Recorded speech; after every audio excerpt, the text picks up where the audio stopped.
Hello, everyone. We're live right here from Siquijor, Philippines. I hope everything is good for the video and audio. Please make sure that you write a quick message letting me know that everything is okay. We'll wait a few minutes for everyone to tune in, and then we'll begin. I'm really excited about this one because I've got a special announcement as well as some updates about what's been going on, where I've been. I know I haven't uploaded in over a year for some proper documentary work that I've been working on and some of the projects that I've discussed in the past. So there are some things to discuss and a lot of exciting stuff to talk about. So we'll wait just a few minutes and then we shall start. So please do write on the live stream and let me know that you're here, where you're tuning in from, and I'll be sure to give a shout out. So Antonio, thank you for being here. I have a few messages from Jerwin Travel Discovery and 80K2 Thrift. Thank you all for being here for today's live stream. And it really means a lot that I have your support. I'm very grateful for everyone that has been tuning in to some of these live streams. We've had a few since my last video upload from last year. But I know some of you have patiently been waiting for my next project, and that is what we are going to talk about today. One of the things we're going to talk about. So yes, thank you everyone for being here. Be sure to write just to the right-hand side in the chat. That's where we'll be asking questions later on. We'll have a Q&A as well as some discussions about what I've been working on. So we'll give just a few more minutes and we shall begin.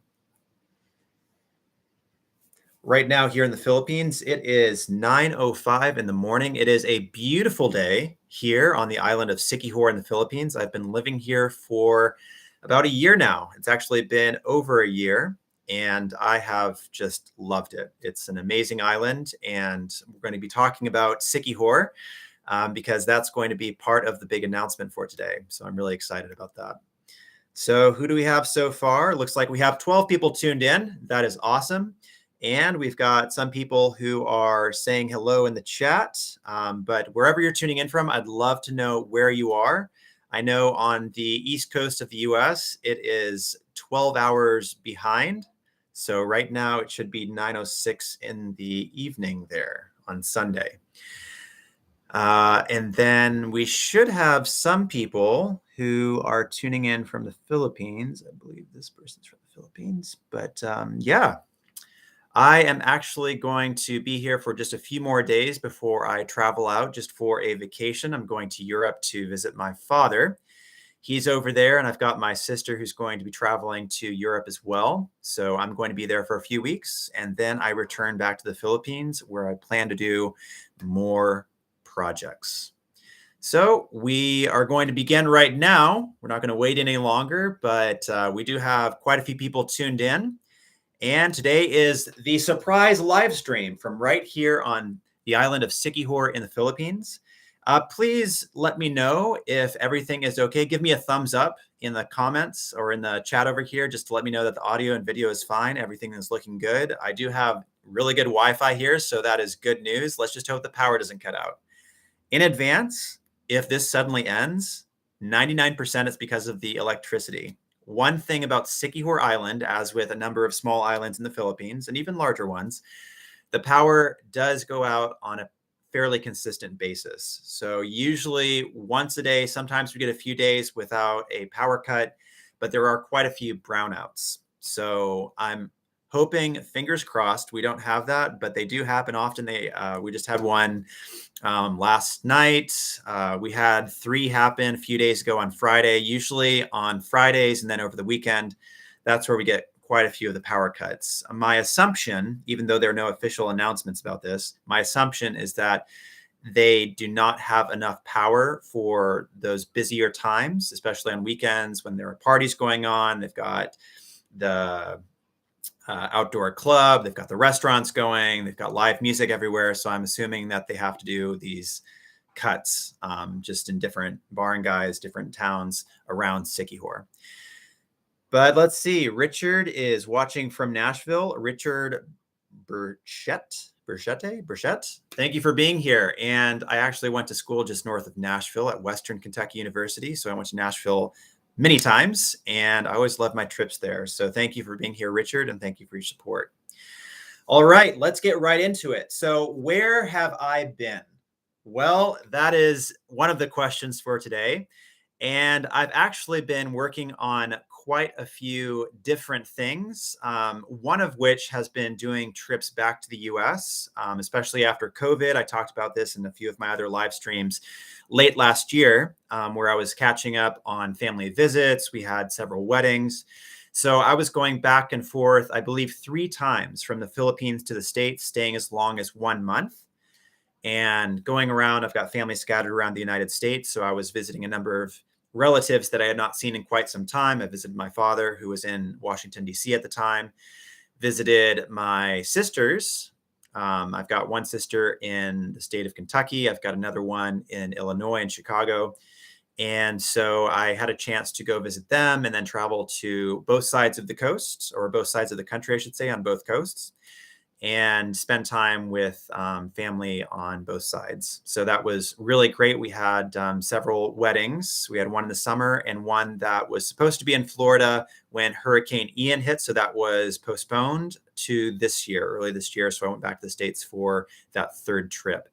So I've been doing that. I am also doing photography. I've mentioned before that I also do photography work, and I have multiple websites where I sell my photo work, and I also have my own website. So I include that link.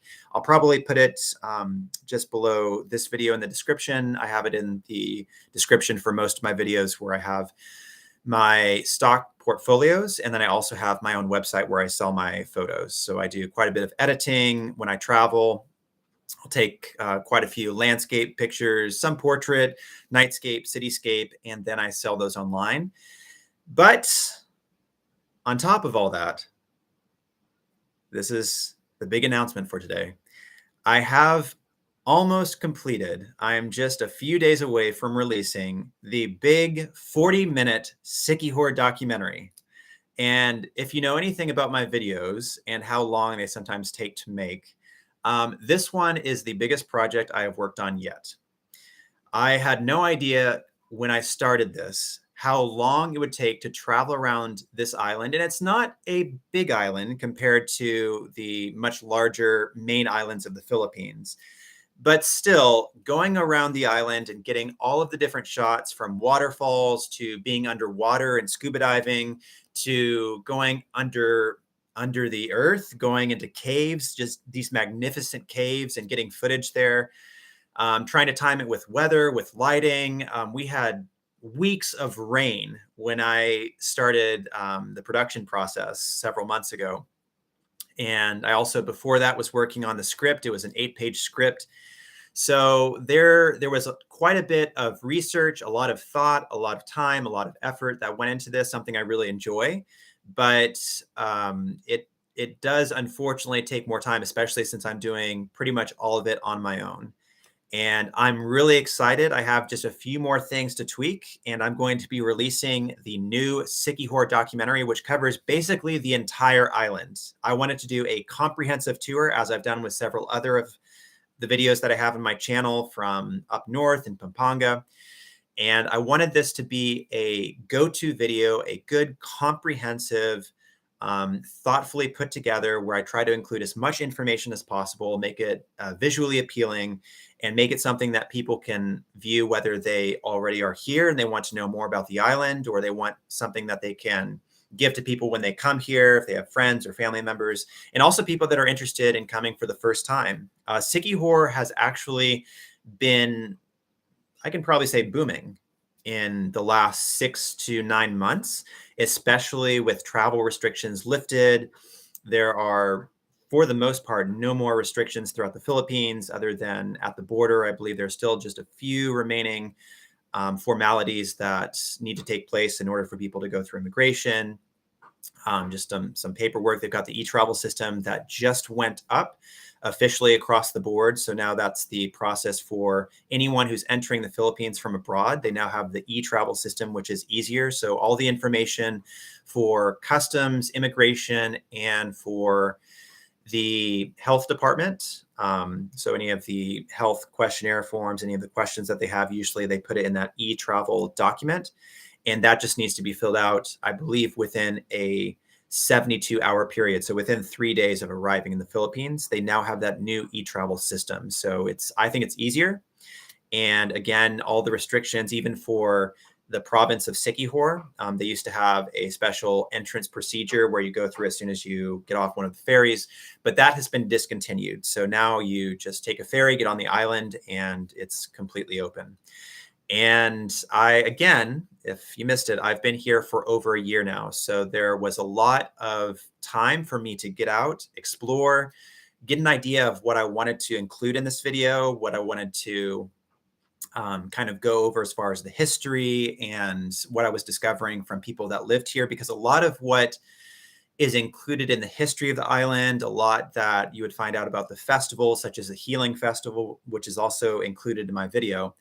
You need to be here to really get firsthand knowledge. There is some information online, but it's great to get information from the island itself. And I've been able to talk with people. I've been able to go around and see what's going on and have these massive explorations even before taking a camera into these parts of the island, such as the cave and going to waterfalls, trying to figure out how it would work with audio and with lighting, where to get the right sunlight. There were times where I went to beaches and I just couldn't use the footage. It was too windy. It was cloudy. So I would have pretty bad audio and it just kind of looked dull. So I really wanted to make sure that with the time that I gave myself right up until this trip where I'm going to leave for a few weeks and then come back, I wanted to have this project finished and I wanted to release it this week. So I plan to have this video ready to go and have the premiere later this week, probably on Thursday or Friday. It could be Wednesday night. I'm going to try to just work it out so that people in the Philippines, people back in the States, really trying to get a majority of the audience that will tune in for this, trying to make sure that we can have a number of people that will be able to watch this. So I'm really excited about that. I'll take a quick moment just to go over some of the messages here. If you would like to say hi, give a shout out, let me know where you're tuning in from. Feel free to write in the comment section, or I keep calling it the comment section, the live chat that we have just to the right. So Tita, hello, it's been a long time. The last vlog I watched when you featured Clark Pampanga, welcome back. Thank you very much. And I do plan to go back up to Pampanga as well as Zambales. I'll be talking about that a little bit later. So thank you again, Tita. Great to have you here. Alfredo, yes, I believe, okay, there we are. Yes, welcome back, Nate. I remember your last broadcast was in Clark. Yeah, so it's been some time, but thank you very much for tuning in. RGS, welcome back, Nate. Thank you very much. Travel Discovery, sounds exciting. Thanks for doing it. Yes, agreed. Videos take a lot longer to edit than people realize. Oh, yes, they do. Oh, the editing process. I know it can be much easier. I know that there are many creators that can put out vlogs and do very quick editing. And I've thought about doing easier edits where I take you along with me for a day in the life and I just do faster edits. I don't worry too much about the music. The music alone, surprisingly, so for everyone tuning in, you get some pieces of information that no one else is going to be able to get when they watch this. So some of the behind the scenes information is that I spent, I believe, 3 full days just on the music alone. I wouldn't say that I'm great with having an ear for music, of knowing exactly what to go for, what mood. I really have to listen to a lot of things and try to match it to what I'm talking about.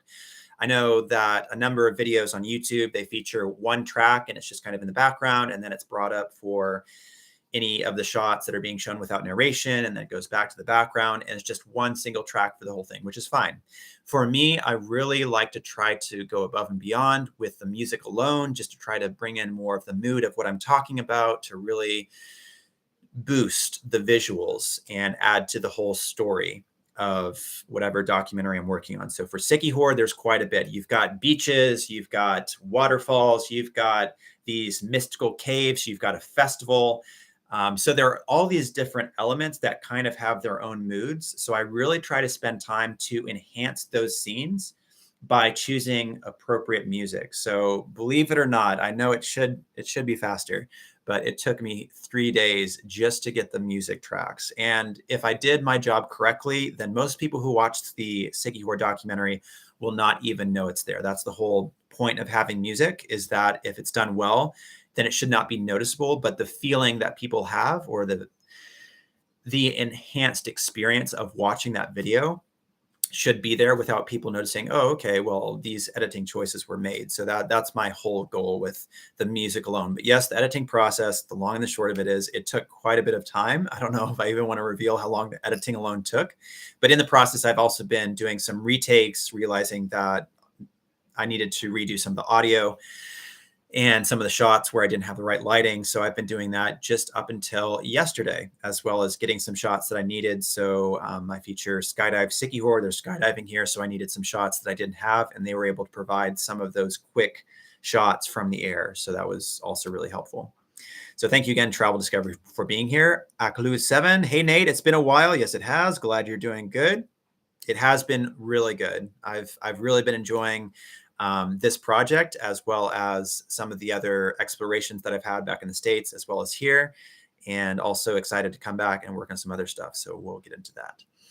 Blue2X, welcome back, man. Love your Clark video. Thank you very much. If you have not watched some of my videos from Clark, Philippines, please do check them out. They're on my channel. Travel Discovery question, besides YouTube, do you do anything else for income? I talked about my photo work. So I did mention that. So I do quite a bit of stock photography. I've got my own photography website, which I include in the description of my videos. And then I also have some investments on the side. So I do a little bit of online investments, and that helps fund some of what I'm doing with all these other projects. And then, yeah, quite a bit of just online work. I'm managing my own website, like I mentioned. Fortunately, with the company that I work for, Fine Art America, they're able to do the shipments for me, so I don't need to get another company to do that. So it's all taken care of. So I would encourage you to check out some of the work that I have on Fine Art America. I will include that in the description of this video a little bit later. All right, I just tuned in. So how were you in Sikihor? That is a good question. I was in Clark for quite some time. I was there for 3 years in Clark, Philippines, just outside of Clark technically, but I was in Pampanga. And then I wanted to get out, especially with everything reopening throughout the country and around the world last year. And I wanted to get out, and I was making connections with people, and started dating a girl from Sikihor once I arrived, but met someone, came here, and then decided I love the island. It's incredible. And it wasn't, it certainly wasn't what I was used to in Anglo City, in Clark. It was very secluded, relatively speaking, isolated.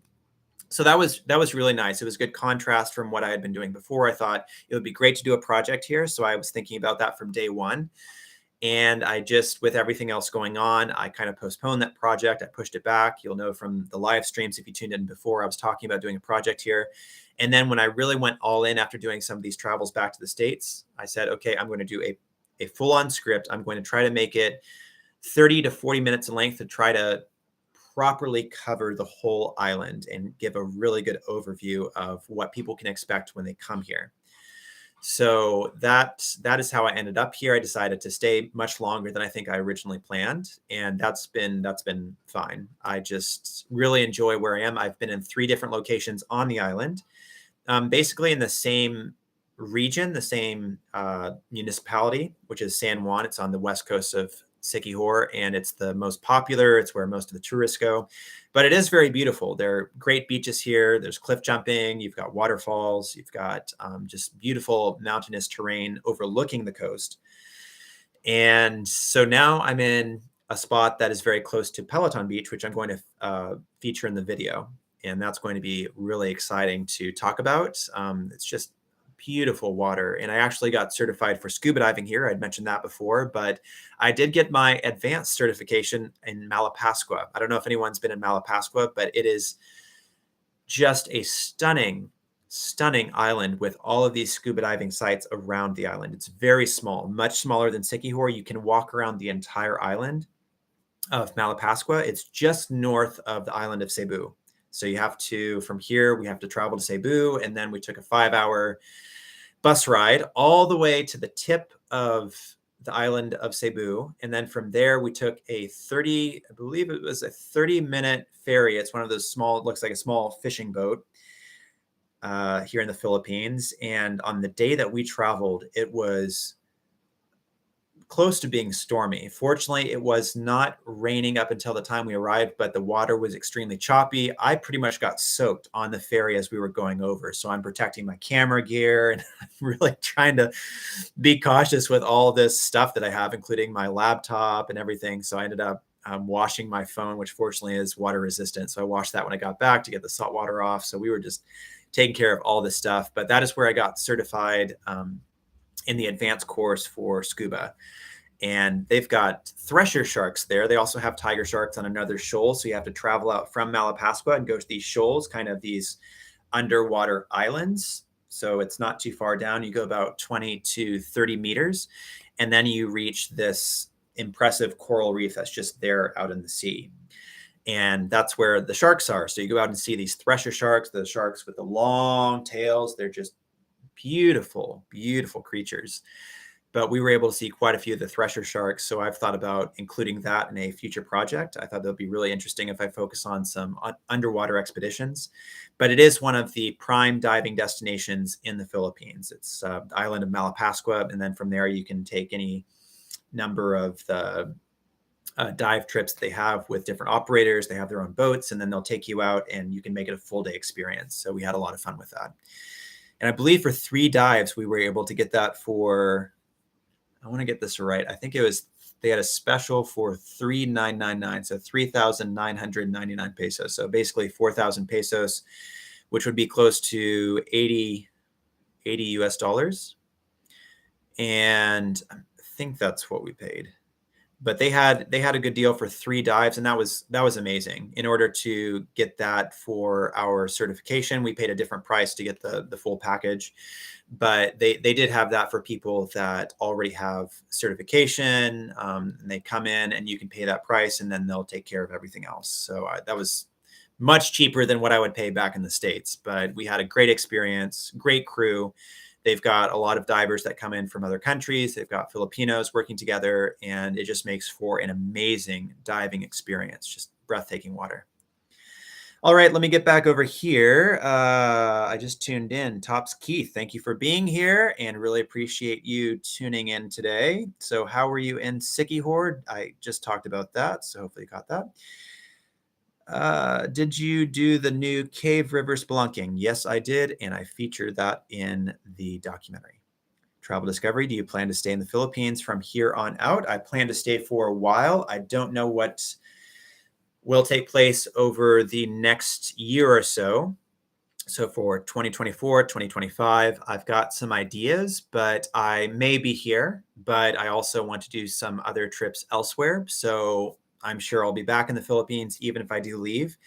And as I explore more of the Philippines, as I get out more, then I keep seeing these projects that have so much potential, but they really have not been covered properly in YouTube videos. There are very few videos at all, even covered by the major networks. So I'm thinking that it would be great to do some more documentaries up north, specifically in Subic and also Corregidor. I'll mention that a little bit later.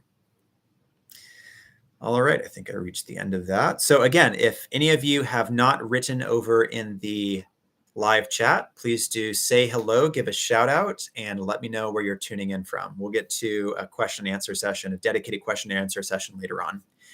So a little bit more about the Siquijor documentary. I was very glad that I was able to cover one of the major events here. For those of you who don't know, and I'm assuming that's most of you, there is a fairly large festival that takes place here in Siquijor every year. During the pandemic, it was not taking place, obviously, but they just restarted. So the last time was 2019, and then they just had the festival. It's called the Healing Festival here on the island of Siquijor. And Siquijor is known as a mystical place. There's quite a bit of history there when it comes to what's often associated with sorcery, witchcraft, potion making. So a lot of that has kind of been hyped up, and that's what's been advertised here in the Philippines. Like it's a very mystical, enchanted, almost haunted island where there are these people that are going to make potions that can make you fall in love or can curse you. And it's been kind of exaggerated in the media here in the Philippines, especially where they've made films dedicated to how mystical this place is and how there are things that happen that are otherworldly almost and can't be explained. But what they do at the Healing Festival, apart from what's been covered in the media, is that they do make potions. They do have these herbal medications. They have faith healing. And what a lot of these shamans will do is they will come in and they will demonstrate how they will try to address certain issues in the body, where they will do massage. They will incorporate certain herbs that are picked from the mountain, the highest mountain on the island, which is called Mount Bandalaan. I'll also be talking about that in the video. And what's really interesting is that they will take time to allow visitors, anyone who's at the festival. The entrance, I think, is only 40 US cents. So it's 20 pesos to get in. But once you're there, you can come in. I think it's on a donation basis where you can get a full-on massage. They will use their herbal treatments. They will lay hands on the head. They will do, they'll have some type of concoction that's kind of boiling or bubbling over, and then they'll mix that and move it around the body. And then they'll make these herbal potions, goo. It kind of looks like goo, but they'll make that and then distribute it to the people who are there. And alongside the Healing Festival, where they have faith healing and they have the potion making, and they show everything, where you go to different tents and see all these people that live on the island of Siquijor. They work on the island of Siquijor. They have their own businesses where year round you can come in and visit them, but this is all on display in one location during the Healing Festival. But at the same time, they also have Catholics. They have Christian pilgrims that come to Mount Bandalaan, the same location. So they're at the festival as well, and they go and do Stations of the Cross. It's during the Holy Week. So we just had Holy Week here in the Philippines. That's when I was filming at the Healing Festival. But the pilgrims will come in and they'll do Stations of the Cross, where they go through and they do prayers, and they'll recite parts of scripture or recite something that they've written as a group. And they'll go from one cross to the next, usually working their way up to the summit of the mountain where they have 3 crosses. So that is their way to celebrate Easter, to celebrate that time period of coming together and recognizing that from Good Friday to Easter Sunday, that is where most people come in and they will do the Stations of the Cross and go through. So it's an interesting contrast where they have that Christian tradition, and then you also have devout faith healing, where these people that have been doing it for so long and they are passing it on to the next generation. They demonstrate for everyone how that is done, and they just kind of coexist in the same space at the same time. And it's really interesting to witness. But yeah, I'll also be featuring that in the documentary. So I wanted to make sure that I covered a few more elements here before we get to the Q&A. There is a bit more to talk about with the updates, including some of the projects that I have been planning as I've been traveling around to other parts of the Philippines. I fortunately had my sister and my aunt here, and we visited the island of Corregidor. Now, Corregidor, I knew it would be interesting when I arrived in the Philippines, and people were talking about, oh, okay, well, you're in Clark and you're working on this project. Obviously, you need to cover Subic and Corregidor. And Corregidor is its own special little world. It is a very small island that kind of sits at the mouth of Manila Bay. So it's a very strategic location that has been used multiple times throughout the last 200, 300 years. And so there's tremendous history from the Spanish Empire to the Americans to the Japanese when they came in and invaded during World War II and took over the Philippines. So that one island has seen so much war. When you visit it today, and what I will likely cover when I visit, is so much of the island has been destroyed. So you can see where the barracks, these massive long buildings, many of them have been destroyed in large sections. So there are some portions that are still standing, and there are other portions that have just been obliterated. And you can see where bombs have been dropped and where they've gone off. But the guns that were there to defend the island during World War II, they're still there. So you can go in, you can see just how massive these artillery areas are. They've got entire uh, underground areas. So it's almost like walking to a man-made cave, these bunkers that just go far back. And then you begin thinking, okay, did I just enter a cave that's been here? And then they just put concrete around it. But no, they took dedicated time to make all of these massive bunkers that just go back. And so you're taking a flashlight going through, then you have the tunnels. So they've got these famous tunnels where you can walk through, and they had a hospital there during World War II. So they have all these impressive areas that very few people know about, and I knew very little. And just getting a tour, we had the entire island essentially to ourselves. I think there was one other visitor from Great Britain who had come in, and she decided to stay at the one, I think they've got one hotel that is still in operation where you get electricity for a few hours a day, and you can pay to stay there. And she apparently had the whole island to herself, apart from the very few members of the nonprofit that stay on the island to kind of maintain it. It's probably a group of no more than 15 to 20 people. That's what I'm guessing. But they have a very small group of people. No one lives on the island. It is protected by the government so that it can be a preserved area of land for people to come in to reflect and also to see what the history is of this place. They've got a dedicated museum and all these spaces. So Corregidor just blew my mind. We had a great guide. You can plan these trips. You can go right now if you want to. You just kind of have to do it yourself. They used to have ferry service from Manila and Bataan, the peninsula. And now you can only take a small, I can't really call it a ferry. So it's just like a small fishing boat. And you pay the person who takes you, usually the workers at the Corregidor Foundation. They will let you know who they work with and who usually brings people over. And so you pay that person to take you over. They stay for the whole day and then they bring you back. And that is your transportation to and from the island. And for us, our guide actually came back with us because he was going back home. So he just took the transportation to get off the island, and that wrapped up our journey. But we did a 5-hour dedicated tour, and we were on a trolley. It looks like one of those trolleys from San Francisco, and they used to have a fleet of them back in, I don't want to say back in the day. I don't want to make it sound too long ago, but prior to the pandemic, when they had a lot of tourists, they had these trolleys that would take people around. So it's like a proper trolley car. It's just on wheels, so it's not on rails. But they would drive people around and do these tours. And so people would just hop on, they would pay a group price, and then they would go around.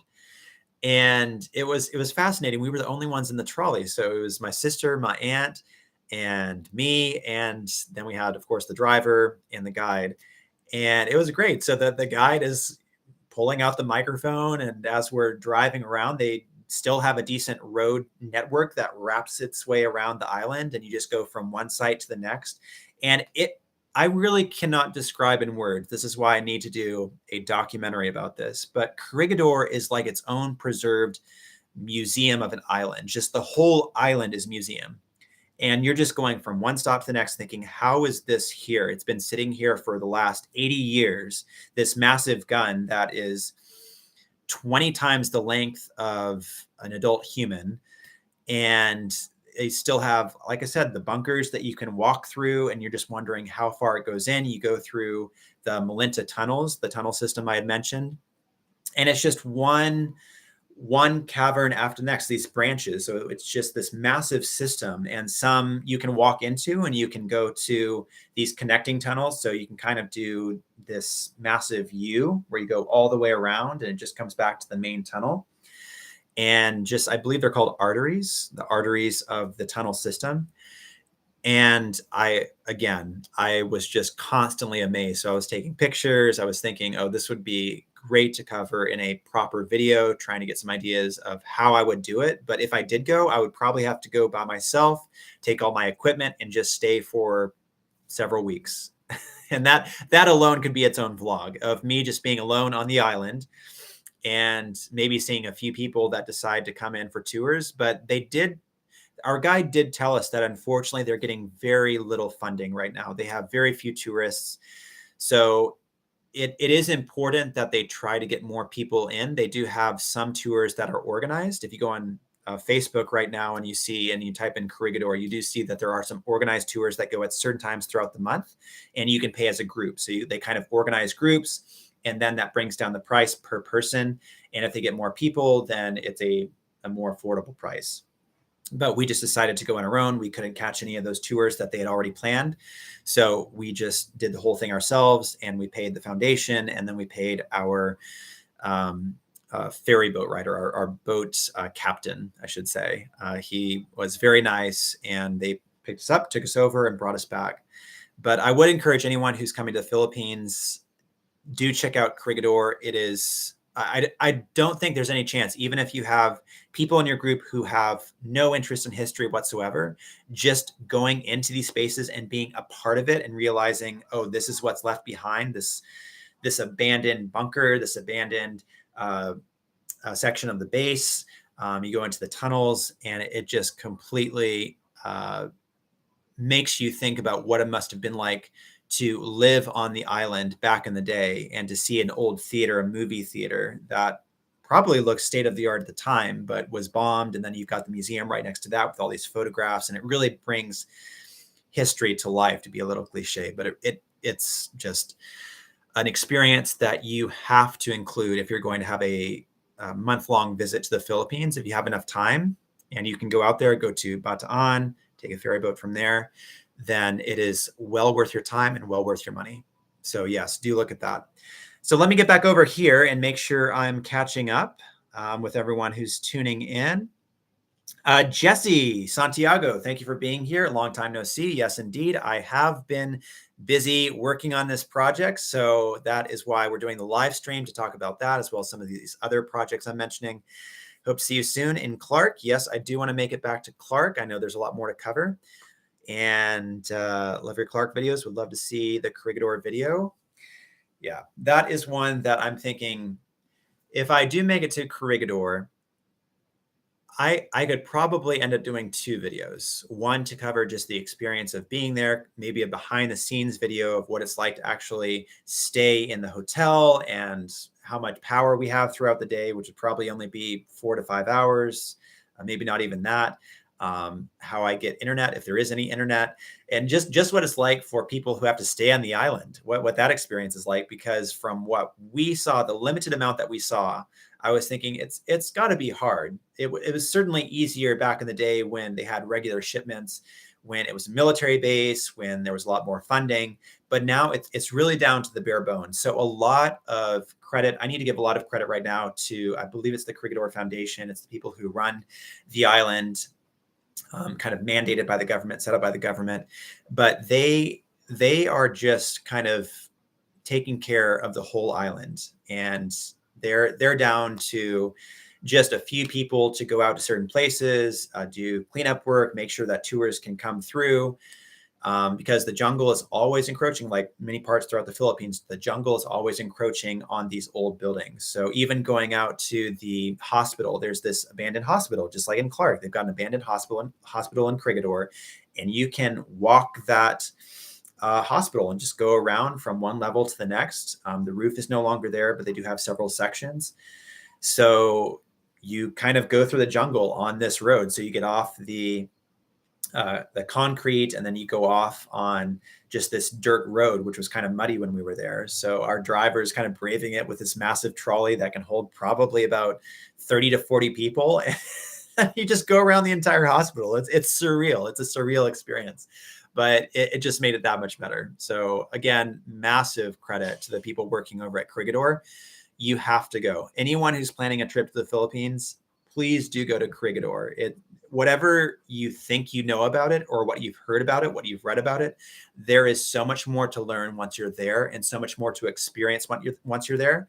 And unlike many other places, especially coming from the United States or from a lot of European areas where it's closed off and it's very strict.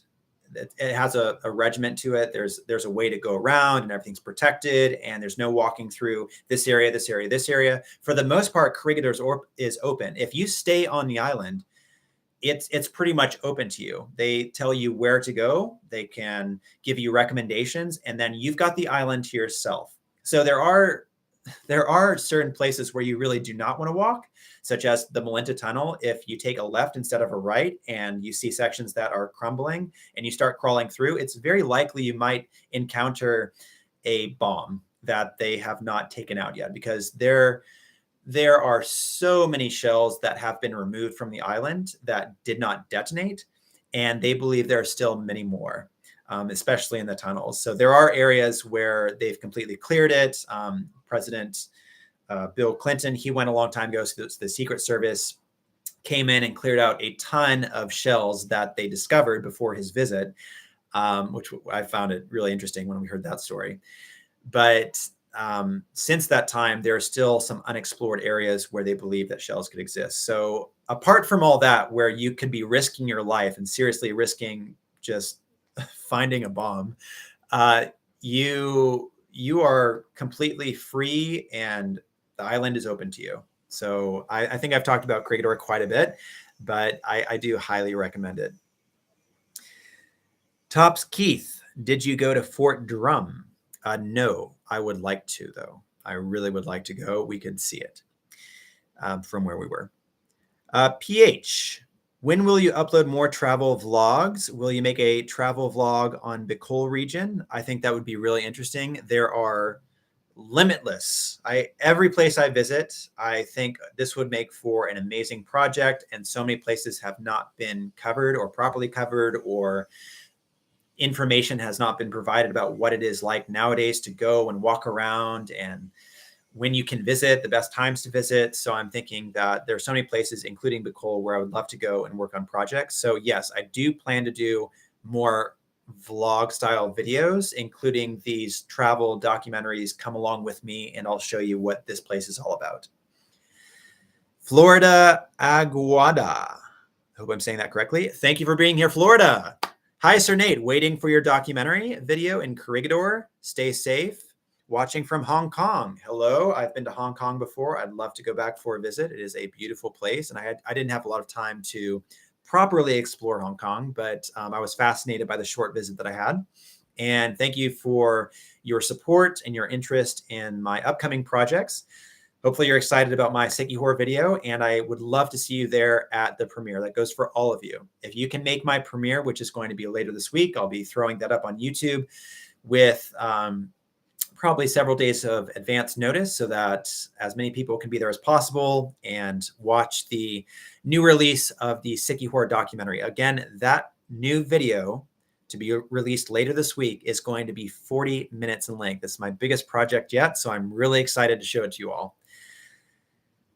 JCB, can you vlog about the Manila American Cemetery? I have heard about that. I talked with the guy who runs the Clark Cemetery, and he was recommending that I go there and walk around, see just see that whole area and really take it all in. So I might include that in a future project, but I have heard from several people that that is well worth a visit and would be incredible. Mr. Beast, hello. How are you? Great to have you here. Thank you so much for tuning in, and hope you do tune into my premiere, which is going to be coming up later this week. And if you would like to come to the Philippines, I highly recommend, if you didn't hear me earlier, Malapascua, Sikihor, Clark is an obvious one. That's where I spent 3 years. And then Corregidor, which we just talked about. And then another place, which is on the main island of Luzon, is actually on the East Coast, and it's Bulair. Bulair is in the province, I want to say the province of Aurora, but that is a popular surfing destination since it faces just directly out to the Pacific Ocean, no other islands to block the currents that come in. So that's a great surfing destination, some really cool small villages and towns. And then Belair itself, the main town there, can't really call it a city, but it's fairly small, but they've got resorts, great restaurants, amazing people. So was able to make some great connections there. I thought that would also be a really cool place to cover. And then once you leave the beaches and the shoreline, you go out into the mountains and see just incredible jungle territory as well as waterfalls. Breathtaking. So thank you for being here, Mr. Beast.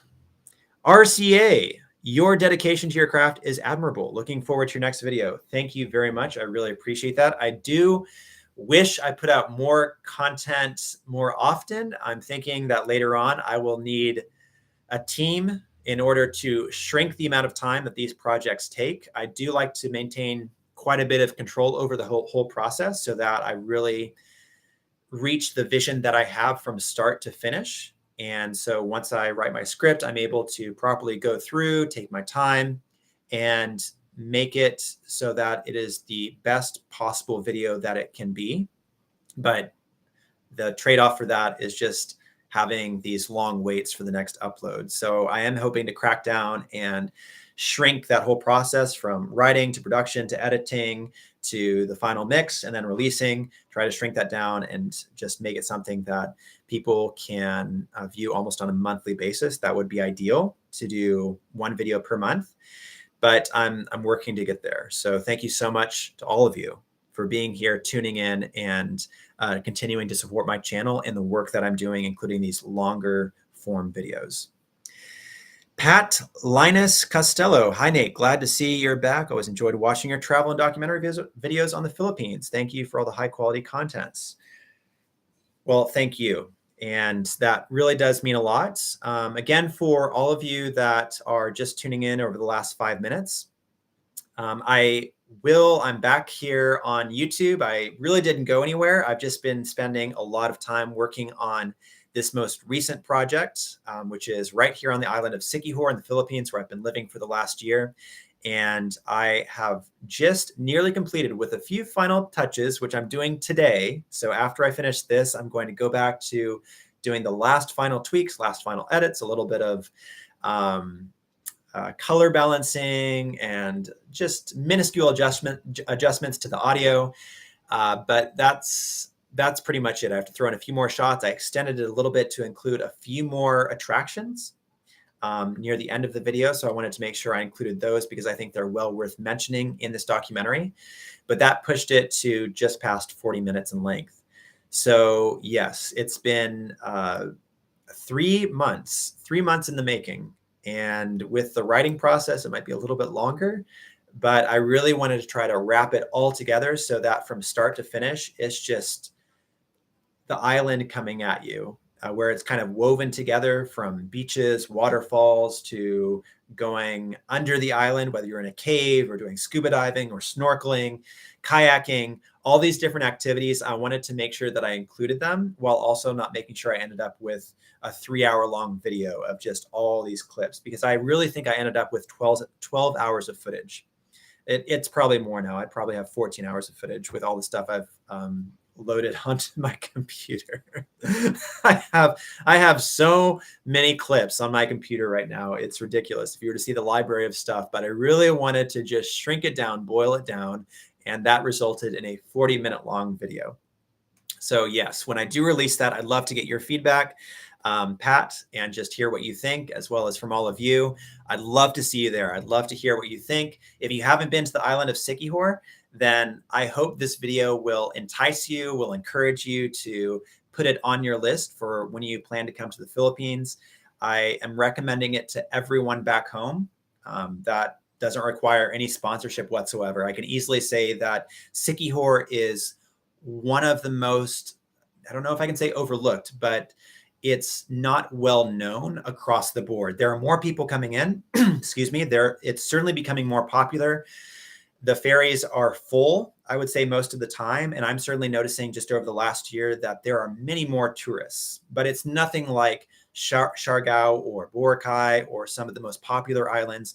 But there is a massive uptick in the number of people visiting the Philippines, or number of people visiting the Philippines, yes, but number of people visiting the island of Siquijor specifically.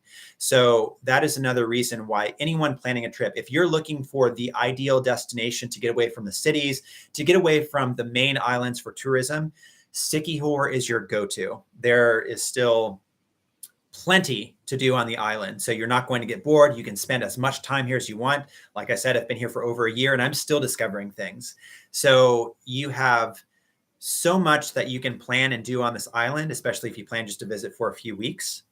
Then you've got resorts, you've got incredible food, you've got all of these destinations that I'm going to be featuring in my documentary. So if you're looking for that ideal destination with beaches, jungle, waterfall, mountains, hiking, spelunking, you have it right here. It is all here. And if you want to be away from all tourists, then basically you just need to leave this area where I'm staying now, San Juan. It's the west coast of Siquijor. If you want to get away from everyone, you can go to one of 6 municipalities on the island. And once you travel for about 20 minutes outside of San Juan, there are so many places where you're in villages, where you're likely not going to see very many tourists at all.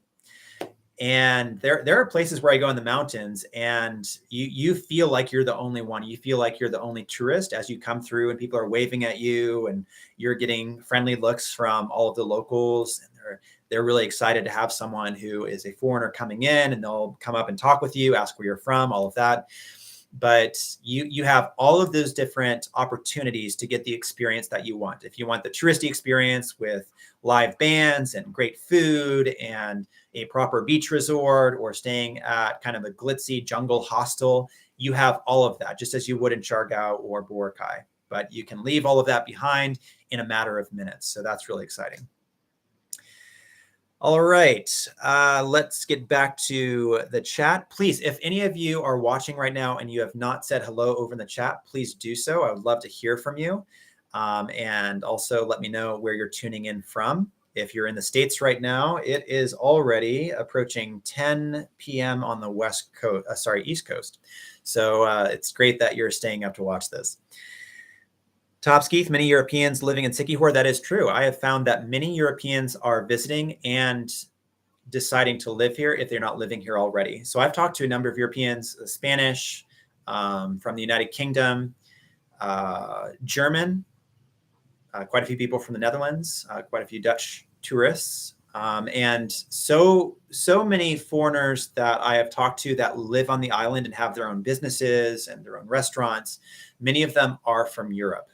And that's what's great. I think just when you look at the food alone, or when you look at the style of accommodations, you can see how people are bringing their own knowledge, their own talents, their own backgrounds, their own style of cooking, and they're teaching other people. And so you get great sushi restaurants, you get great Italian food, amazing pizza. You get, of course, terrific Filipino food. I can't leave that out. I'm eating it all the time. I have a video about Filipino food on my channel. Please do check it out. But just all of these different types of food. So you get local cuisine as well as food from all around the world. Great Thai food, all these different places, great burgers. You've got Americans that are kind of setting up their own places where they have their own styles.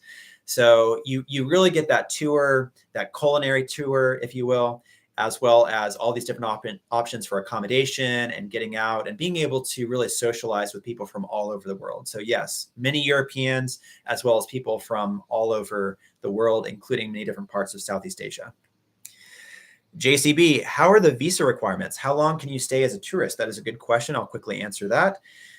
So with the requirements for immigration, if you're coming in as a tourist, I'll speak for myself as an American, and I believe that's the case for most people who are coming in. Please do check online to make sure it includes your country. But for Americans coming into the Philippines, you can stay for up to 3 years before you have to leave the country for 24 hours. That is mandated. So if you do visa extensions, then you have to leave after 3 years. And during the pandemic, when I was here, I was I had arrived in 2019, so I was fine. I was able to stay through 2020, 2021, and then leave 2022 and go back to the States and visit family. And then once you come back, then that starts over. But if you're looking at just the basic visa requirement, I believe it's up to 29, 30 days, basically a full month. You get a full month when you arrive in the Philippines. So it's visa on arrival, and you're able to use that. You don't pay anything for that visa, but if you do a visa extension, which is what I do now, then you are going to pay for that. And usually if you go to a satellite office, that's every 2 months. So you pay for the visa extension. You need to go to a satellite office for the Bureau of Immigration, and you pay the forms, you fill out the paperwork. It doesn't take very long at all. I've discussed that in my cost of living in the Philippines if you'd like more information. But I will highlight that if you do those visa extensions and you stay in the country as a tourist, then you will need to leave after 3 years. And that's the current requirement. Please do check online, as I don't work for the Bureau of Immigration. But that has been the case for some time. And so if you are taking care of your visa extensions, getting the paperwork, and you're doing it every 2 months, I believe in Manila, if you go to the main office for the Bureau of Immigration, you can get 6 months where you don't have to go back. It's good for a 6-month extension. You pay for that and you're good to go. And then 6 months later, you come back and you extend again. So if you're not in Manila, you can do 2 months, 2 months, 2 months. And then if you're in Manila, you can do 6 months and then go from there.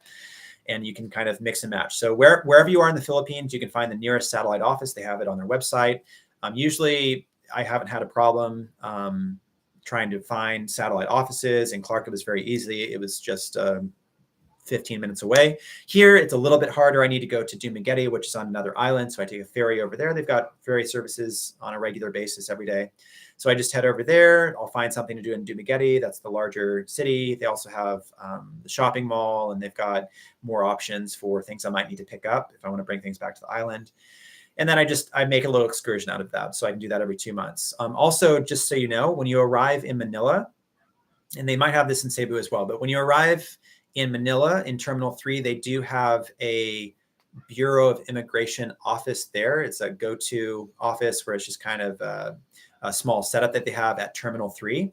And you can get, as soon as you arrive in the country, you can go there and get an extension right away. So if you plan on staying past 1 month and you'd like to stay for 2 months, you can do a 1 month extension, giving you 2 months. So when you arrive, you get that first stamp on your passport, and then you can pay as soon as you land without having to worry about it later on, and pay at the terminal at the Bureau of Immigration office in Terminal 3.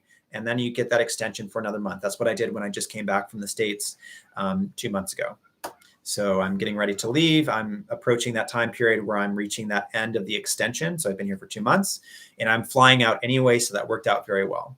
So hopefully I explained that. Don't want to take too much time, as I've already discussed that in my former video. So please do watch my cost of living in the Philippines video if you would like to see me kind of break down what it actually costs to get that visa extension. There are probably some minor changes. I don't think there have been major changes with the prices, but I do break that down when I go in for a visa extension. But just keep in mind the 3-year period. And then after that, you need to leave for 24 hours. Usually that's not hard.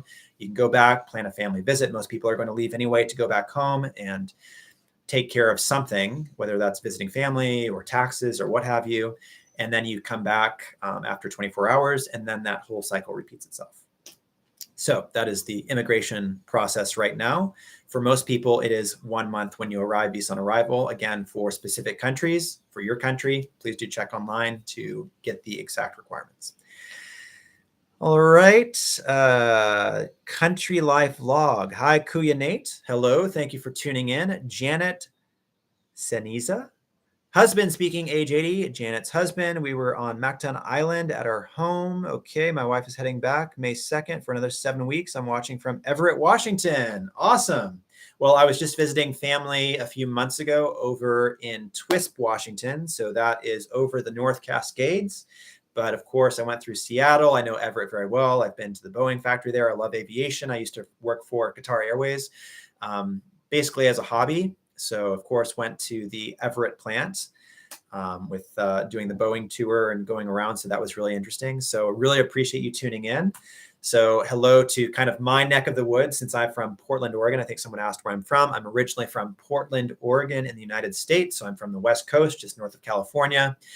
And I moved to Kentucky when I was fairly young. I went to school in Kentucky, ended up going to Western Kentucky University, where I majored in journalism and broadcasting and focused on TV and film production, and then also theater. So that's kind of my background.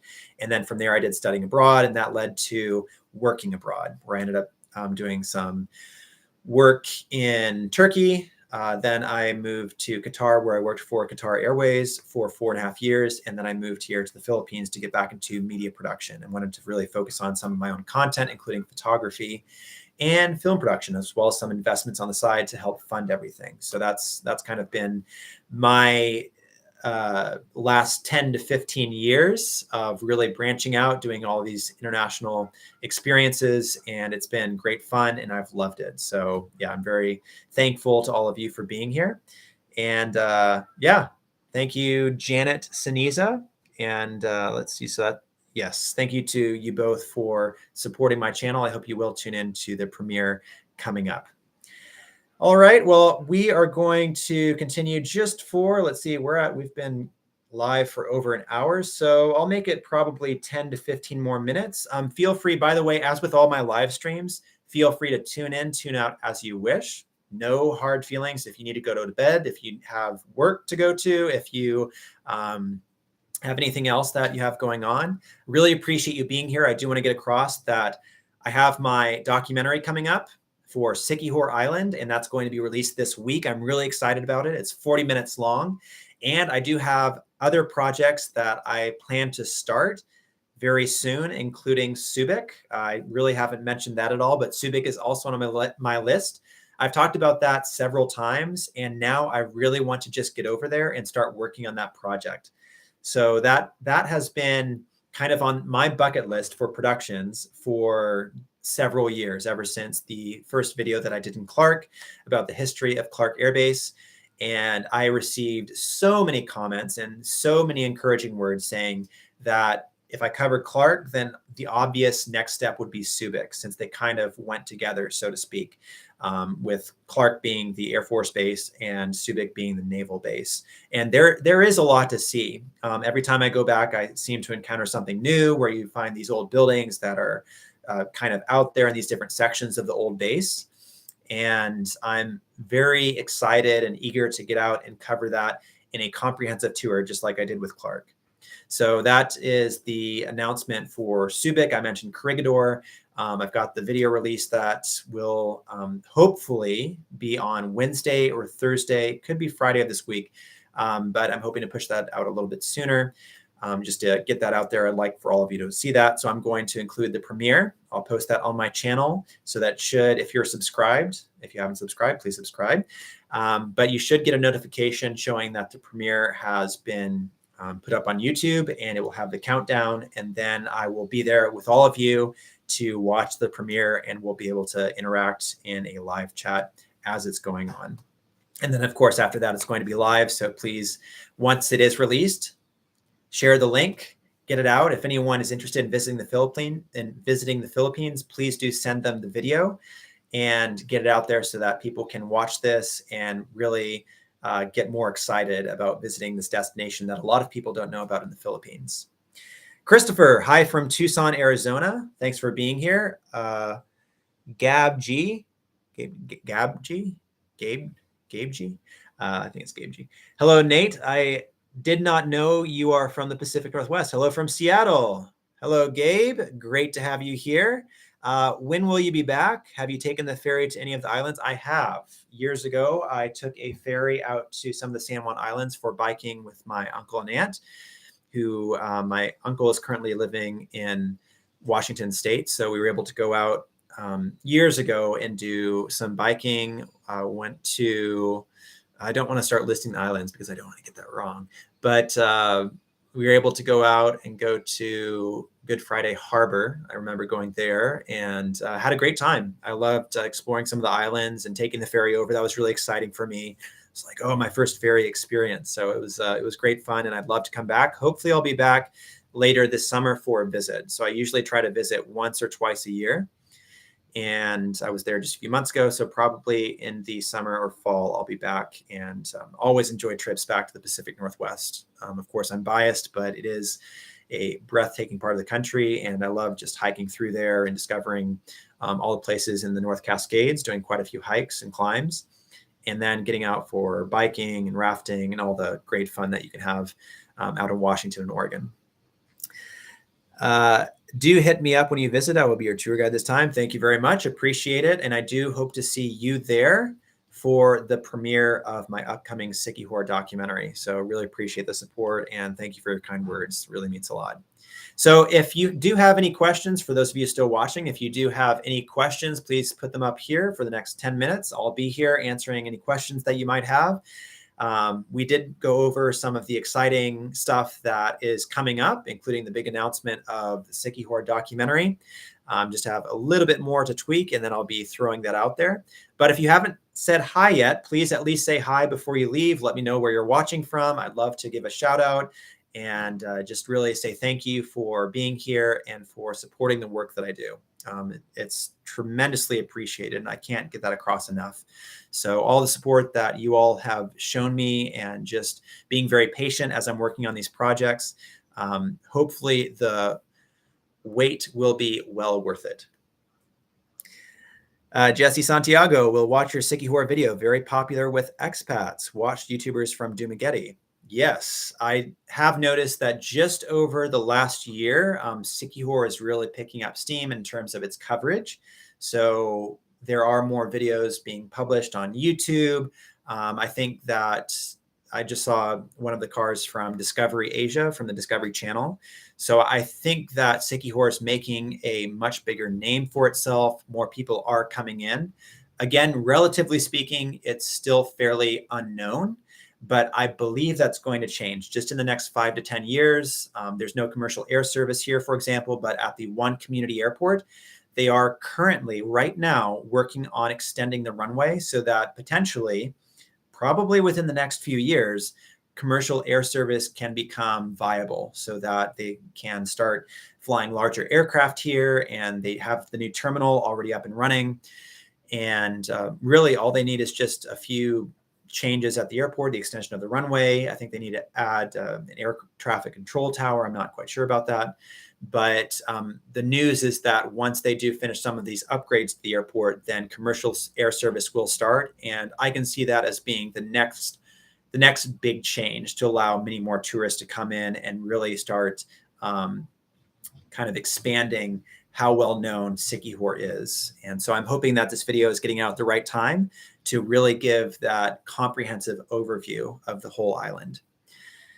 So just a few more minutes to go. If you would like to give a shout out or write a question, if you would like anything answered as far as coming into the Philippines or what it's like to be here now, then I'm happy to answer that. I might have a dedicated live stream for that because there have been many changes as everything has shifted from the pandemic era to what it's like nowadays, almost going back to the old days, if I can call it that, prior to the pandemic, where it's kind of business as usual. Things are going very well. When I talk to owners here of businesses, they're talking about how busy it is now and how just across the street, we've got construction going on where they're expanding one of the hostels, and it's a beautiful location where they've got all of these different businesses, their new villas going up. We're in a villa that was constructed just months ago. So where I'm currently staying right now, it's in a villa that's very close to the beach. It's a great location, great price, and we're not far from everything else going on in the main touristy part of Siquijor, which is San Juan, like I mentioned. So it's been great to stay here. And I might have to do a cost of, that's another thing that I've been thinking about as I'm here, another cost of living in the Philippines video where I talk about what it's like to live on a much smaller island here in 2023 and what I pay, what it's like to pay rent here, what it's like to pay a little bit higher amounts for groceries, for when I go out. Obviously, being on a smaller island, you'll see an uptick in prices. And that's just what comes with the territory of being here. But I would say it's still totally worth it. It's still very affordable for many, many people that are coming for visits. If you're interested in staying in the Philippines for a much longer period of time, there are multitudes of locals and foreigners that would probably just tell you that it is well worth staying for whatever length of time is going to work for you. And if you're thinking about having a partnership, having a business here, then this is a great place to look. One thing that I probably have not mentioned to any of you is that one of the major I don't think I'd call it a nightclub. It's more of like a bar slash beach lounge area that recently went up called Runic. The owners are so friendly, and the guy that I talked with, he's a foreigner. He came in, but they did quite a bit of scouting around the Philippine Islands to find the perfect location for their beach lounge, where they've got live music, they got swimming pools overlooking cliff, and then you see the sea and you see beautiful sunsets. So they looked all around the Philippines, and when they came here to Siquijor, they chose this spot, and they said, "This is it. We found exactly what we were looking for." And they spent most of the pandemic just working on the whole project themselves, and now it's probably one of the best places to visit if you're looking for kind of this Mediterranean style, almost Greek style nightclub, night lounge, outdoor bar area, restaurant, great food, just that whole vibe. That's what they built on the island. And so just talking with them and hearing how intense their search was, and then being able to find this spot and choosing Siquijor Island. And so many people that I talked to, they have a similar story of, oh, I came to Siquijor and I just decided to stay. I've been to so many islands, but this is special, as well as many tourists deciding to extend their stays as well. So a lot of that just goes to show that there is a reason why so many people decide to visit Siquijor, stay longer, and often end up living here or starting some business where they can live here for part of the year and then be back home. So let me make sure I'm covering everything. We have just a few more minutes. Will watch your Siquijor video. Yes, very popular. Thank you again, Jesse Santiago, watching from Atlanta, Georgia, but lived in Silverdale, Washington. All right. I've also been to Atlanta, spent some time there, loved my visits. So thank you so much for watching, and I hope you're excited about my upcoming projects, including my upcoming release of the documentary. But yeah, really do appreciate you being here for the live stream. So hello to you. Tops Keith, how about the Cordillera region? I'm not very familiar with that region. I may have heard about something in that region, but I'm not very familiar with it. So I'm glad you mentioned this, because I'm going to look into it. But this is this is my first time, I believe, seeing that name, Cordillera. I should probably know it if you're mentioning it, but maybe I know parts of that, but I'll have to look at that. So thank you very much for asking me that question. I will look into it. If you're mentioning it, then there must be something there worth checking out, as there are with so many places around this country. David, you're awesome, Nate. So good to see you from the Bay Area, California, another place where I've got family. I love that. I've got family scattered all over. So I do have an aunt, the one who came to visit me here in Siquijor. She is from San Jose, California. So I've been to the Bay Area many times. I love the Bay Area. I've cycled from San Jose up to Palo Alto, and I've gone to Stanford for visits. And then I bike around that area, around the headquarters for Facebook, Google, and the Apple headquarters as well. So I love biking around that whole area. I've biked up to the planetarium, the observatory. I should call it the observatory, not planetarium. The observatory, which I'm blanking out on the name of that, but that is just outside of San Jose, California. So I've biked up there. That was a while back, but I did some of these long bike trips and just love visiting. So yeah, it's great to hear from you. Thank you so much. I do hope to go back to the Bay Area, hopefully at the same time that I go to Washington, Oregon. I'll make it down to California, really try to get those 3 states in, just to be able to see family and get along the West Coast and do quite a few activities. So it's really great that you're here, David. Thank you so much. And I hope you'll enjoy my upcoming documentary. And I do hope you make it here at some point. This goes for all of you. I would love to have you come visit if you've never been to the Philippines. Then I hope my videos are encouraging you to make it over here, at least for one visit. Bring family, bring friends. Cannot recommend it enough. I probably need a dedicated video just talking about all the opportunities and the logistics of coming, including immigration, what to expect when you arrive, just kind of the basics, maybe cover all that. But once you're here, I think you'll find that there is so much you were not aware of, or so many misperceptions that were there. I think that goes for any country where you have a general idea based on limited knowledge or limited information or bits and pieces from movies and the news and all of that. But there's so much more than all of that, and some of that should not even be considered, because it might be old news, or it might be something that is a little bit misleading, or we have YouTube videos that talk about the negatives rather than the positives. You're always going to have negatives wherever you are. I'm stating the obvious. But when you just go in with the open mind of, okay, in my own neighborhood, we have issues with HOA and with all this other stuff, you've got stressful situations. And if you take that and put all of that in a box and say, okay, any experience I have anywhere, I'm going to have frustrations, I'm going to have complications, I need to figure things out, I'm going to have complexities that I was not aware of. When you take all that and say, okay, that's to be expected, everything else is a bonus. Everything else is a massive shift. If you want to summarize a big way I think about the world, it's kind of like you have so much to learn, to relearn about the world. And the beauty is being able to relearn and being able to be open to what you're going to discover and what you're going to find out when you go to the Philippines, or when you go to Qatar or Turkey, or any country that you visit. There are so many places where I've traveled, and I've just been overwhelmingly in awe, in shock almost, of how incredible these places are, and how much more time I would like to spend getting to know the people, getting to know the places, getting to cover some of the stuff and some of the experiences that I have with videos, with the photography work that I do. So I do hope all this encourages you, because that's what I put in my videos. I try to keep it very, very positive. I don't think any of that. I could probably make it more positive with everything that I've encountered, everything I've discovered.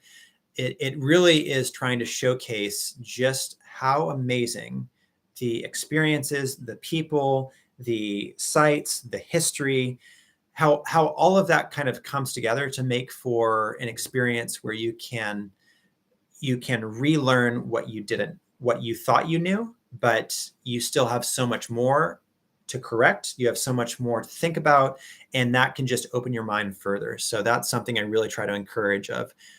This is what I'm discovering as I travel, and this is what I'm packaging together to show in my videos.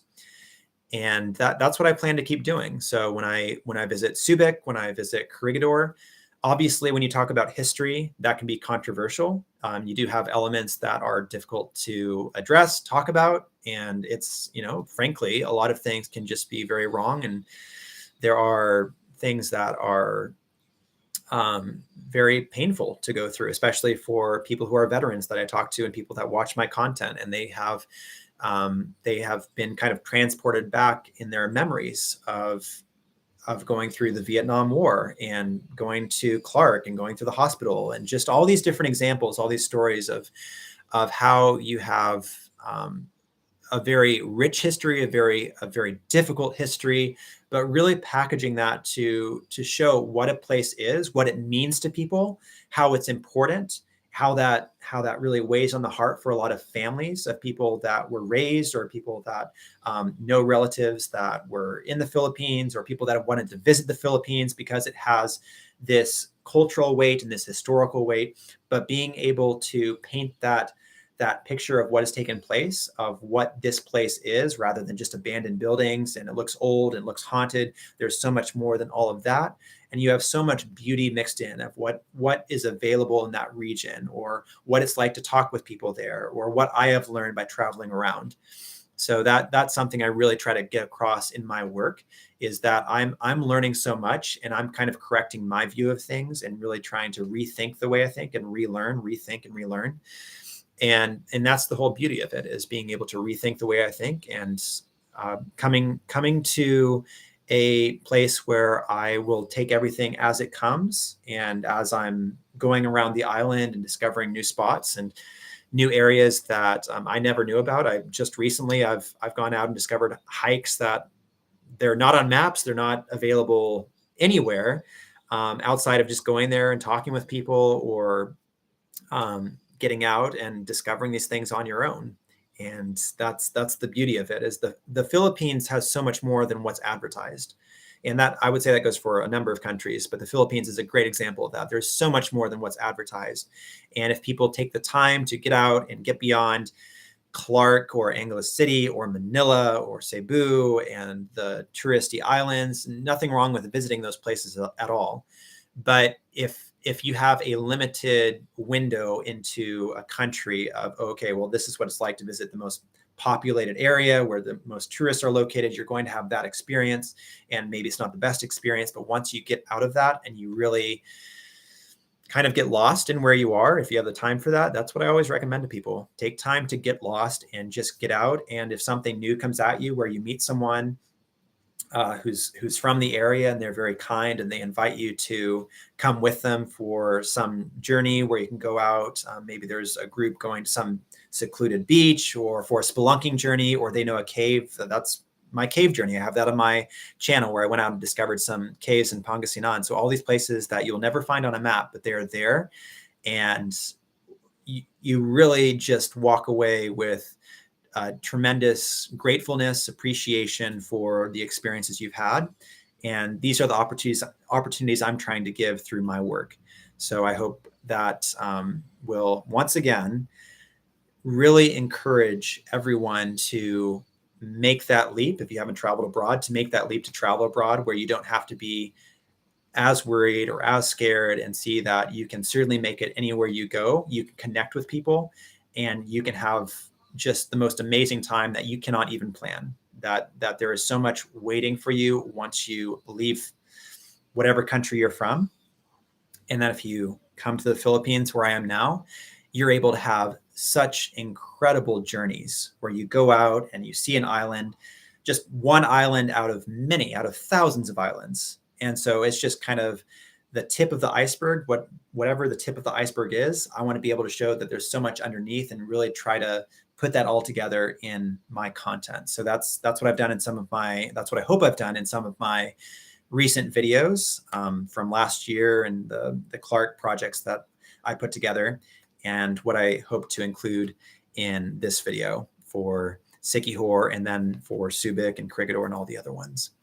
So I know that's a very long explanation. Thank you all for being here and tuning in. I know we've gone for a long time. We're now at about 1 hour and 25 minutes for a live stream. And as always, with any of my live streams, you can tune in and out. If you leave a comment, I really appreciate your time. I appreciate your support and your patience for a lot of the content that I have produced and what I will be releasing soon.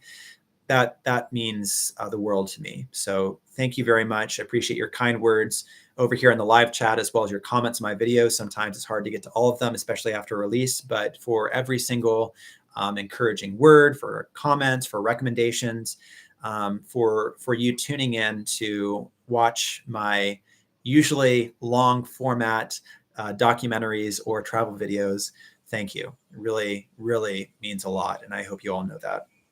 So let me get to a few more questions. Again, if any of you do need to leave, I know it's getting pretty late on the East Coast of the US, as well as in other places. So if you need to leave, feel free. But I will stay here a little bit longer. So for any of you who do want to stay, feel free. And as always, thank you for tuning in to this live stream today, as well as some of the others that I've had. Let's see, 152, or let's see here. JCB, what's the best area of Manila to stay at? I really have not stayed in many places in Manila.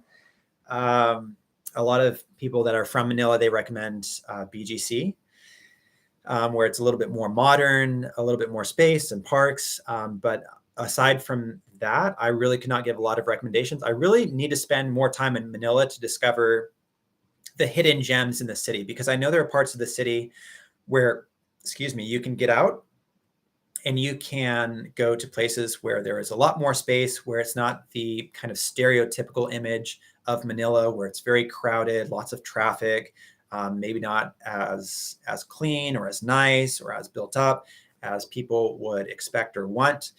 So Manila has many different, it's like cities within cities. And, we talked about that in Clark, where they're building cities within cities.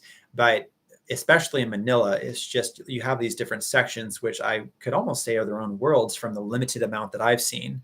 But I know when I worked for Qatar Airways, we stayed on layovers. We would stay downtown, and we would stay close to where all the museums are, close to the waterfront. And I was able to get out and explore some of the historical sites there. They had one of the big parks, so I was able to walk through that. So that was fine. I enjoyed that. I really found it interesting. And just for the traffic alone, I don't think I would like to live in Manila. I think the traffic would really get to me. The pollution would get to me in certain places. I think I would prefer a balance like Clark. Clark is a great example where you've got the city, you've got Angeles City, you've got the space in Clark, you've got all the comforts of home, you've got places to shop and dine, and you've got easy access to the airport, which is usually very important to me, especially when I'm traveling back and forth. But also you have the mountains, you've got places where you can get out in nature. It's only minutes away, and I've talked about that before, but I really like that balance. So for Manila, that might be a great idea for a project where I talk about what I've discovered in Manila and places where you can go and kind of break down some different cities within the city of Manila and talk about what I really enjoy about visiting Manila and some of the places I would recommend for any visit. So that would be good. Let's see, 152251. Thank you for being here. Really appreciate you tuning in. Tagate is nice to visit. So SoCal here. So Southern California, you're tuning in. Thank you again. And yes, I do have to visit Tagaytay. I don't know a lot about it, but I do need to visit. I've heard bits and pieces, but obviously going there, I'll learn so much more. Tops Keith, Cordillera, where Baguio City is. Aha. Okay, so that's where Baguio City is. I have been to Baguio and really enjoyed my time there. And I haven't been there in 4 years. Yeah, it's been a while. So I'd love to go back. I didn't get a lot of time in Baguio.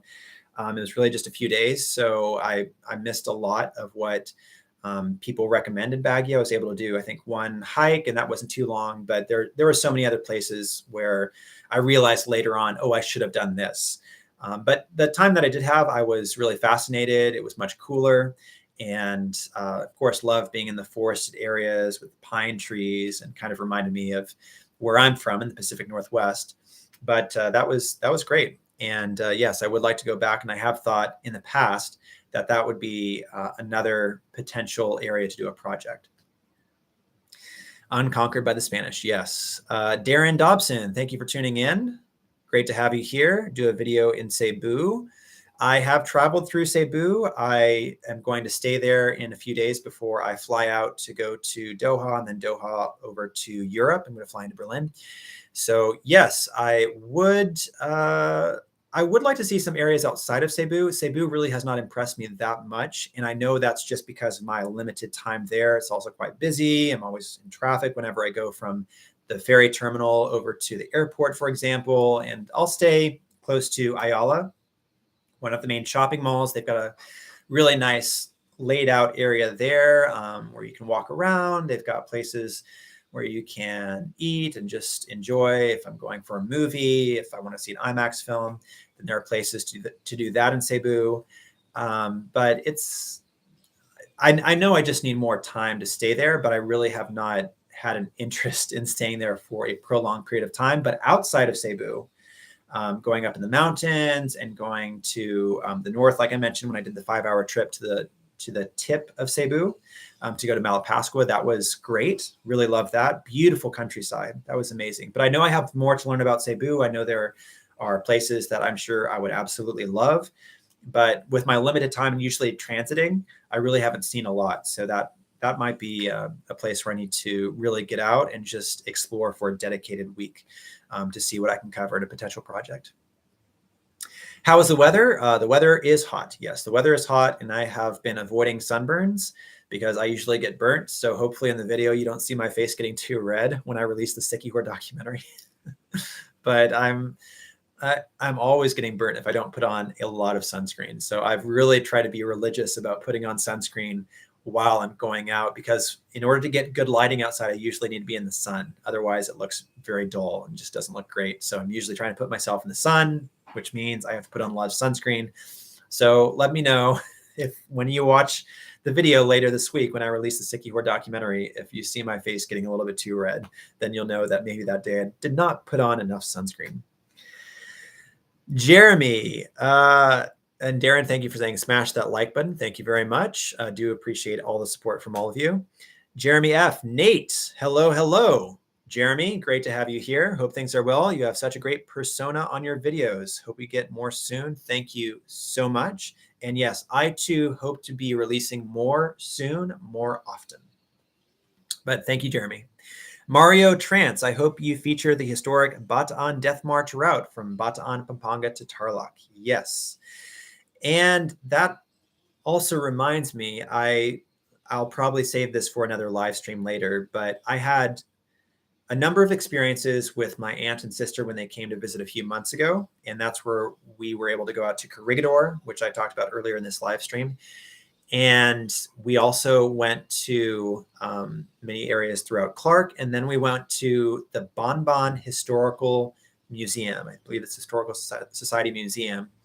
But that was spectacular. Being able to go in, Ronnie is the name of the guy. Everyone who lives in Clark, especially the veterans who are associated with history, anyone who knows anything about the history in Clark or does research about Clark and about areas in Pampanga or the areas just north of Manila for that part of Luzon, Ronnie is the go-to guy. And he's on Facebook. If you look at the Bon Bon Historical Society Museum, Bon Bon Historical Museum, which is just outside of Clark. It's only minutes away from the gates of Clark.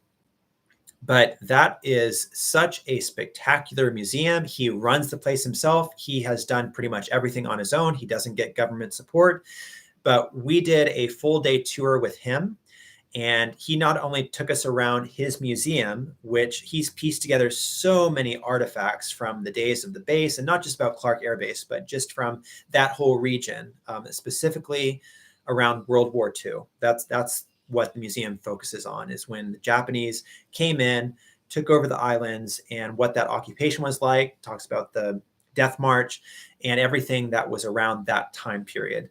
And so he's actually the one who's kind of spearheading the movement of going into the tunnels that were built by the Japanese around Pampanga as well as Tarlac. And he'll go up, and he used to hike around these hills when he was a kid. So it's his turf, it's his land.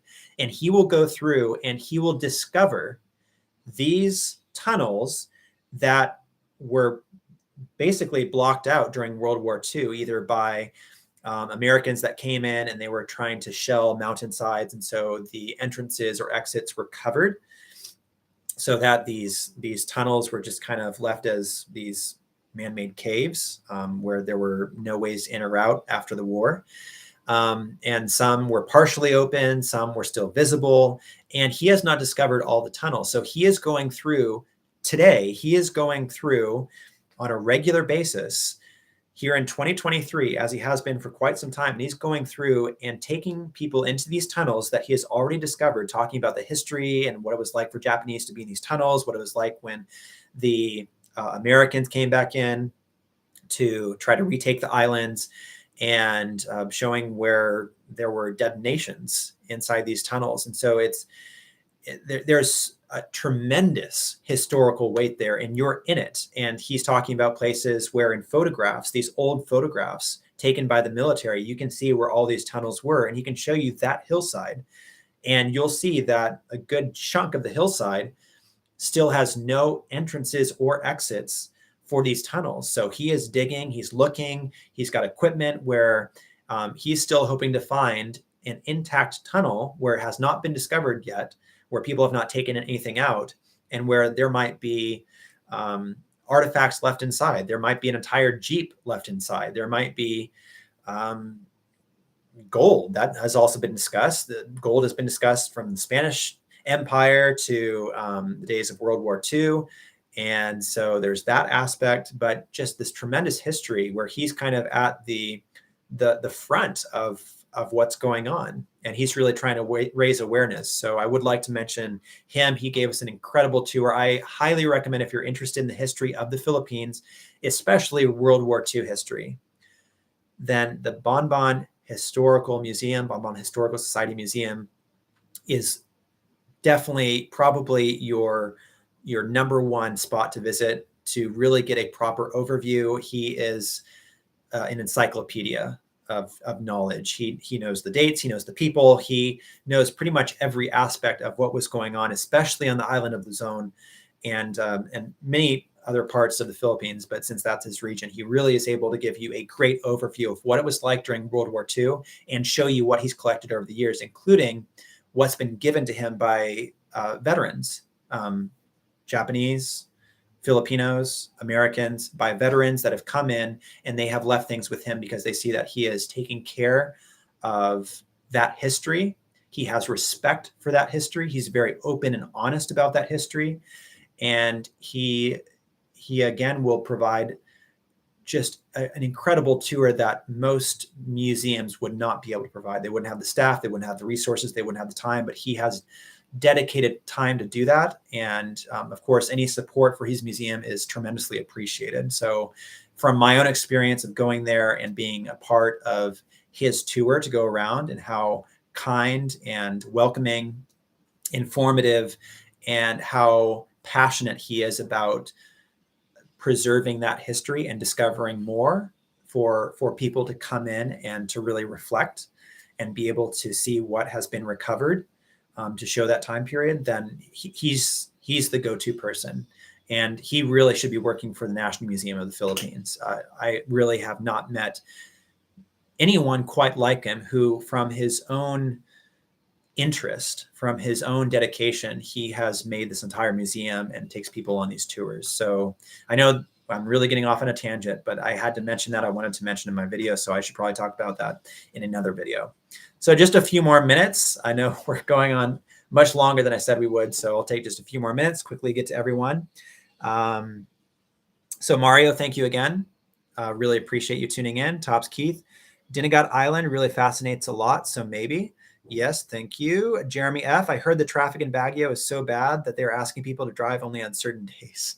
I didn't know that. I know they had a really convoluted system of one-ways, and I find that in some smaller towns or small cities where they just do not have the layout that is conducive for traffic management. So they have all these one-ways where we have to work all the way around and then come back to some street to go through, and that's one way that's handled. So I remember that from Baguio. But yes, I could probably believe that. I didn't know that they were asking people to drive on certain days, but I think that was during the pandemic. I think I did hear about that during the pandemic.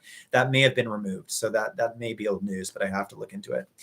Ray Umapas, have you been in Mindanao? I have not, but I have been talking about going to Mindanao for some time, and I am eager to go check it out myself. So that that would really need to be a proper, 2 to 3 week visit, because I would like time to get out, do some hiking, do some river rafting, go to some of the beaches there, and really get out and explore. So that has also been on my list for some time. Eric Michael, hi Nate, big fan here from New York City. I flew through New York just a few months ago. Wish I could have had more time, but I was just flying through. So did a quick tour of the JetBlue terminal and the old TWA terminal, which I've been wanting to visit for a long time. And they did a great job kind of bringing that back to life and trying to show what it was like back in the 70s and 80s. So I was really excited to see that at John F. Kennedy International Airport in New York. And I would love to go back. I always enjoy visits to New York. I've spent quite a few visits going through and spending time in Manhattan and Brooklyn. So I really would like to have a full week or longer to get out and see a lot more. Usually my visits have been just a few days. So thank you, Eric. Jonathan Jonathan Buhai. Hi, just tuned in and subscribed from Vegas. Thank you so much. Really appreciated it. And since you just tuned in, the big announcement, there have been several updates, but the big announcement is I'm releasing my Siquijor documentary later this week. It's going to be 40 minutes. I've been working on it for months. I do hope you tune in for that. I'll be releasing that as a premiere in just a few days. And then we'll have that hopefully Wednesday, Thursday, possibly Friday, but it will be later this week. And I will release that in advance so that we can have as many people as possible tune in. All right. Mario Trance, thank you for the info regarding Bon Bon Museum. We'll be going home this Christmas from Florida. Awesome. Well, I do hope you check it out. And that pretty much wraps it up. I want to thank all of you for tuning in. Thank you to everyone who wrote in the live chat. Thank you for everyone who has been watching. Thank you for everyone who has subscribed and liked and supporting the channel. Again, I read the comments. I read everything that is written and the recommendations. So please do keep those comments coming. If you weren't able to write in the live chat, please do write on any of my videos, as I do get notifications. And if you have any suggestions or you have ideas for future projects, or you really enjoyed something that I featured in one of my videos, then I would really appreciate just a comment or two on any of my videos. So thank you once again. I hope to see you at the premiere later this week for the big Siquijor documentary. I am truly excited to get that out there and to have your feedback and to hear what you think. And it will be awesome to get your comments live and to get your feedback as the video is being premiered, as well as once it's released in the comment section of that video. So I want to give a huge shout out to everyone who was writing in the live chat and giving me some recommendations of places. I'm going to look at those, as well as just the compliments that came through for my work. So that is tremendously appreciated. So wherever you are located right now, I wish you a wonderful day or night ahead, and I will see you at the premiere coming up in just a few days. So wish you all the best, and from the Philippines, take care. I'll see you all in just a few days. All right. Bye-bye.